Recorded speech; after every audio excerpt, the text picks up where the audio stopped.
പിണറായി വിജയൻ എന്ന സൂര്യൻ കെട്ടുപോയി എന്ന് പറഞ്ഞ പി വി അൻവർ കെട്ടുപോയി എന്ന് വരുത്തേണ്ട ബാധ്യത അവിടെ ഉണ്ട്.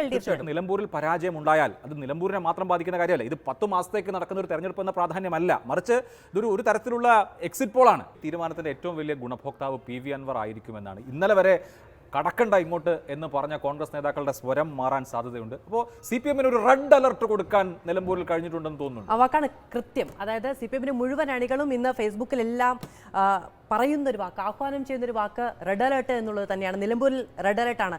CPM ഇടത് സംഘടനാ സംവിധാനത്തെ ഏറ്റവും കാര്യക്ഷമമായി, ഏറ്റവും അച്ചടക്കത്തോടു കൂടി ചലിപ്പിക്കാൻ കഴിയുന്ന യുവജന നേതാവ് എന്ന നിലയ്ക്ക് ഇത് കൗതുകകരമായ ഒരു കാര്യമെന്ന് പറയുന്നത് എം സ്വരാജും പി വി അൻവറും തമ്മിലുള്ള ഒരു സാദൃശ്യമാണ്. അതായത് P V Anvar M Swaraj രാഷ്ട്രീയമായി അലക്കിത്തേച്ച ഭാഷയിൽ, വടികൊത്ത ഭാഷയിൽ CPM രാഷ്ട്രീയം ഏറ്റവും കടുത്ത വിമർശനങ്ങളായി ഉന്നയിക്കുമ്പോൾ അതിൻ്റെ ഈ ഇടത് സൈബർ വിങ്ങിനെ ആകെ അതിൻ്റെ ഒരു നാടൻ ഭാഷയിൽ ചലിപ്പിച്ചിരുന്ന, ഏറ്റവും അക്രമോത്സുകമായി ചലിപ്പിച്ചിരുന്ന മറ്റൊരാളാണ് പി വി അൻവർ എന്ന് പറയുന്നത്.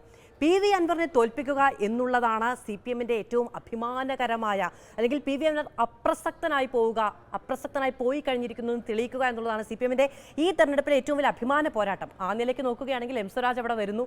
എം സ്വരാജ് എന്ന് പറയുമ്പോൾ നേരത്തെ പറഞ്ഞ പോലെ സംഘടനാ സംവിധാനം കൃത്യമായി ചലിക്കും. ഇടത് യുവജന പ്രസ്ഥാനം ആകെ അവിടെ വന്ന് എണ്ണയിട്ട യന്ത്രം പോലെ പണിയെടുക്കും. അവരുടെ അഭിമാന പോരാട്ടമാണ്. എം സ്വരാജിന് തോറ്റൊരു ഇലക്ഷന്റെ ചരിത്രമുണ്ട്.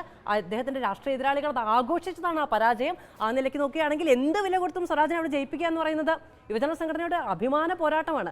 അതിൽ അവർ എങ്ങനെ പണിയെടുക്കുമെന്നുള്ളത് കാത്തിരുന്ന് കാണണം. അതിൽ നമ്മൾ ശ്രദ്ധിക്കേണ്ട ഒരു കാര്യം, നമ്മൾ ഈ മണ്ഡല പുനർനിർണയത്തിന് ശേഷമുള്ള നിലമ്പൂരിനെ എടുത്താൽ നമുക്ക് ആ നിലമ്പൂർ മണ്ഡലത്തെ UDF എഡ്ജുള്ള മണ്ഡലം, UDFിന് ഒരു സ്ലൈറ്റ് എഡ്ജുള്ള മണ്ഡലം എന്നേ വിശേഷിപ്പിക്കാൻ കഴിയൂ. UDF അപ്രമാദിത്വമുള്ള മണ്ഡലമേ അല്ല എന്നുള്ളത് കാണണം. നമ്മൾ അതിൻ്റെ ടെസ്റ്റ് കേസായി എടുക്കാവുന്നത് പഞ്ചായത്ത് നോക്കുകയാണെങ്കിൽ 5-2 അല്ല, പഞ്ചായത്ത് നോക്കിയാൽ 5-2. നമ്മൾ 2011 മുതൽ ഇങ്ങോട്ടുള്ള, അതായത് പുതിയ മണ്ഡലം രൂപീകൃതമായതിനു ശേഷമുള്ള കണക്കെടുത്താൽ 2011 അവരാടൻ മുഹമ്മദിന്റെ അവസാനത്തെ തെരഞ്ഞെടുപ്പ് മത്സരം. M തോമസ് മാത്യുവും ആര്യാടൻ മുഹമ്മദും മത്സരിക്കുമ്പോൾ അവിടെ 6000 വോട്ടിന്റെ ഡിഫറൻസ് മാത്രമേ ഉള്ളൂ. അതും 5600 ചില്ലറ. അതെ, അതായത് UDF അധികാരത്തിൽ വന്ന 2011 തെരഞ്ഞെടുപ്പിൽ ക്ലോസ് ആയിരുന്നു. 61,000 വോട്ട് പോൾ ചെയ്യാൻ LDFന് സാധിച്ചു. 66,000 വോട്ട് പോൾ ചെയ്യിക്കാനാണ് ആര്യാടൻ മുഹമ്മദിന് അന്ന് സാധിച്ചത്. 5 കൊല്ലം കഴിഞ്ഞ് ആര്യാടൻ ഷൗക്കത്ത് മത്സരിക്കുമ്പോൾ 66,000 അവിടെ നിന്നു. അൻവർ വന്നിട്ട് LDFിൻ്റെ വോട്ട് ഷെയർ അവിടെ നിന്ന് 60,000-ൽ നിന്ന് 77,000-ലേക്ക് വർദ്ധിപ്പിക്കുകയാണ് ചെയ്തത്. 17,000 വോട്ട് വർദ്ധിപ്പിക്കാൻ അവിടെ പി വി അൻവറിനെ സംബന്ധിച്ച്, അല്ലെങ്കിൽ 2016 LDFിനെ സംബന്ധിച്ച് സാധിച്ചിട്ടുണ്ട്. നമ്മളത് വീണ്ടും 2021 എടുത്തു കഴിഞ്ഞാൽ അവിടെ അൻവർ വീണ്ടും വോട്ട് വർദ്ധിപ്പിച്ച് 81,000 വോട്ടാക്കുന്നത് കാണുന്നുണ്ട്. അതായത് LDFന് 81,000 വോട്ട് പോൾ ചെയ്യപ്പെട്ട മണ്ഡലത്തിലാണ് ഇപ്പോൾ എം സ്വരാജ് മത്സരിക്കുന്നത്. അവിടെ UDF വി പ്രകാശ് മത്സരിച്ചപ്പോൾ ആര്യാടൻ ഷൗക്കത്തിനേക്കാൾ കൂടുതൽ വോട്ട് പോൾ ചെയ്യാൻ കഴിഞ്ഞത് ശരിയാണ്. അതുകൊണ്ടാണ് ഞാൻ പറഞ്ഞത് 2011 നമ്മൾ ബേസ് ഇയർ ആയിട്ട് എടുക്കേണ്ടത്. നമ്മൾ ഈ നിലമ്പൂർ മണ്ഡലത്തെ കണ്ടത് അതുകൊണ്ടൊരു കോട്ടകൊത്തളം എന്ന് നമുക്ക് രണ്ട് കൂട്ടരുടെയും പറയാൻ പറ്റില്ല. 2019 രാഹുൽ ഗാന്ധി ലോക്സഭയിലേക്ക് മത്സരിച്ചു. രാഹുൽ ഗാന്ധി ലോക്സഭയിലേക്ക് മത്സരിച്ചപ്പോൾ നിലമ്പൂർ അസംബ്ലി സെഗ്മെന്റിൽ നിന്ന് 103,000 വോട്ടാണ്. ഒരു നിയമസഭാ മണ്ഡലത്തിൽ 100,000-ന് മുകളിൽ വോട്ട് ഒരു പാർട്ടിക്കായി പോൾ ചെയ്തിരിക്കുന്നു. അങ്ങനെ 100,000 വോട്ട് UDFന് പോൾ ചെയ്ത മണ്ഡലമായിരുന്നു 2019 നിലമ്പൂരെങ്കിൽ അത് 2021 ആകുമ്പോൾ തികച്ചും വ്യത്യസ്തമായ ഒരു കാഴ്ച കൊണ്ട് 2 വർഷത്തിനുള്ളിൽ 42,000 ആയിരുന്ന LDFിൻ്റെ വോട്ട് 81,000-ലേക്ക് ഉയർന്നത് നമ്മൾ കണ്ടു. അതിൻ്റെ അർത്ഥം ഫ്ലോട്ടിംഗ് വോട്ടുകളുള്ള, സ്ഥിരമായി ഒരു പാർട്ടിയെ മാത്രം തുണയ്ക്കുന്ന വോട്ടർമാരല്ല, ഫ്ലോട്ടിംഗ് വോട്ടുകൾ ധാരാളമുള്ള മണ്ഡലമാണ്. അവിടേക്ക് എം സ്വരാജിൻ്റെ കാൻഡിഡേച്ചർ എത്തുമ്പോൾ എം സ്വരാജ് എന്ന് പറയുന്നത് യുവാക്കൾക്കിടയിൽ ഏറ്റവും അധികം സ്വാധീനമുള്ള വർത്തമാനകാല രാഷ്ട്രീയത്തിലെ നേതാവാണ്. അത് ഏത് പാർട്ടി എടുത്താലും യുവാക്കൾക്കിടയിൽ, അതുപോലെ തന്നെ നിഷ്പക്ഷരായ ജനങ്ങൾക്കിടയിൽ നല്ല അപ്പീലുള്ള, വലിയ തോതിൽ ജനസ്വാധീനമുള്ള നേതാവാണ്. മുസ്ലിം ന്യൂനപക്ഷങ്ങൾക്കിടയിലും അപ്പീലുള്ള നേതാവാണ് എം സ്വരാജ്. അപ്പോൾ അതുകൊണ്ടാണ് ഇതൊരു സർജിക്കൽ സ്ട്രൈക്കായി മാറുന്നത്. അതായത് ഫ്ലോട്ടിംഗ് വോട്ടുകളുള്ള ഒരു മണ്ഡലത്തിൽ നിഷ്പക്ഷ വോട്ടർമാരെ 2 പേരെയും തുലനം ചെയ്യുമ്പോൾ അവിടെ ആര്യാടൻ ഷൗക്കത്തും ഏറ്റവും മികച്ച സ്ഥാനാർത്ഥിയാണ്, മികച്ച വ്യക്തിയാണ്. ഫ്ലോട്ടിംഗ് വോട്ടുകളുള്ള ഒരു മണ്ഡലത്തിൽ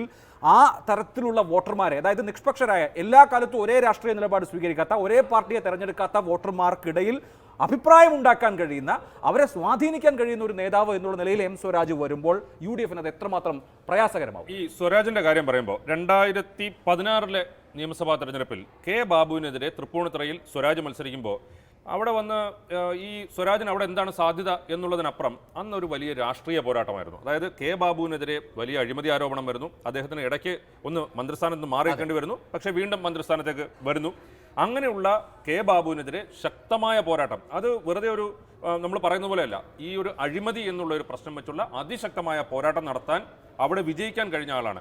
പക്ഷേ നോക്കൂ, അതിനുശേഷം അടുത്ത 2021 LDF 2016 വാങ്ങിച്ചതിനേക്കാൾ കൂടുതൽ സീറ്റ് വാങ്ങിച്ച് അധികാരത്തിൽ വരുമ്പോൾ സ്വരാജിന് അവിടെ വിജയിക്കാൻ കഴിഞ്ഞില്ല, അതായത് തോറ്റുപോയി.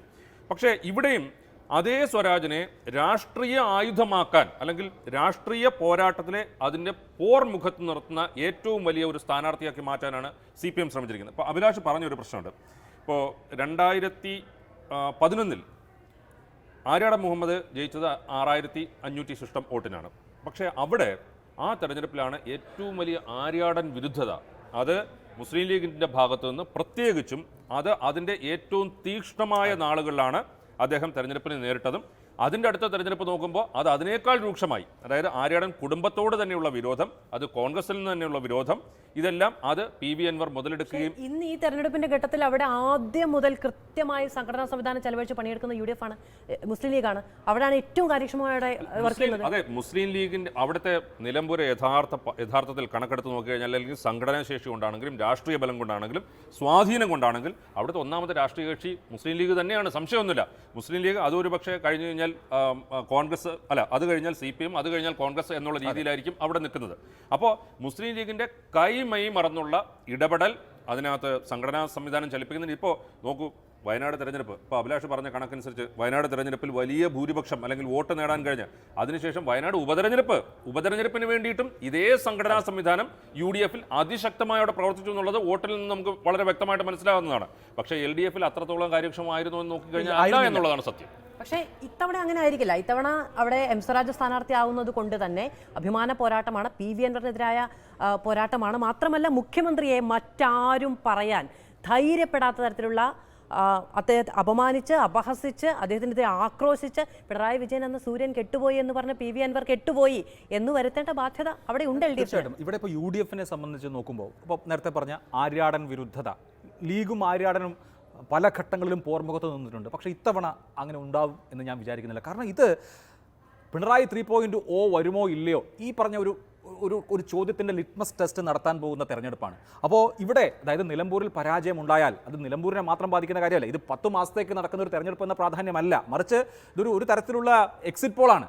അപ്പോൾ അങ്ങനെ ഒരു നറേറ്റീവ് LDFന് കൊടുക്കാതിരിക്കാൻ മൂന്നാം തവണയും അധികാരത്തിൽ നിന്ന് പുറത്തു നിൽക്കുക എന്നുള്ളത് മുസ്ലിം ലീഗിനെ സംബന്ധിച്ചോ UDFിലെ ഒരു കക്ഷിയെ സംബന്ധിച്ചോ അഫോർഡ് ചെയ്യാൻ കഴിയുന്നതേയല്ല. അതുകൊണ്ട് ലീഗിൻ്റെ ബൂത്ത് തലത്തിലെ ഏറ്റവും സാധാരണ പ്രവർത്തകൻ മുതൽ പാണക്കാട് തങ്ങൾ വരെ അരയും തലയും മുറുക്കി ആര്യാടൻ ഷൗക്കത്തിനെ വിജയിപ്പിക്കാൻ രംഗത്തിറങ്ങുന്ന ഒരു തെരഞ്ഞെടുപ്പാണ്. അതുകൊണ്ട് മുൻകാലത്തെ ഡിഫറൻസ് ഓഫ് ഒപ്പീനിയൻ ഇവിടെ ഒരു തരത്തിലും ബാധിക്കില്ല. അങ്ങനെ ഒരു കളത്തിലേക്കാണ് എം സ്വരാജ് വരുന്നത്. അപ്പോൾ എന്തുമാത്രം തീക്ഷ്ണമായ രാഷ്ട്രീയ പോരാട്ടം അവിടെ നടക്കും എന്നുള്ളതാണ് ഇതിലെ മൗലികമായ ചോദ്യം. അവിടെയാണ് ഞാൻ പറയുന്നത് സ്വരാജിന് ഉള്ള ഒരു പാൻ കേരള അപ്പീലുണ്ട്, അതല്ലെങ്കിൽ അദ്ദേഹത്തിനുള്ള ജനസമ്മതിയുണ്ട്.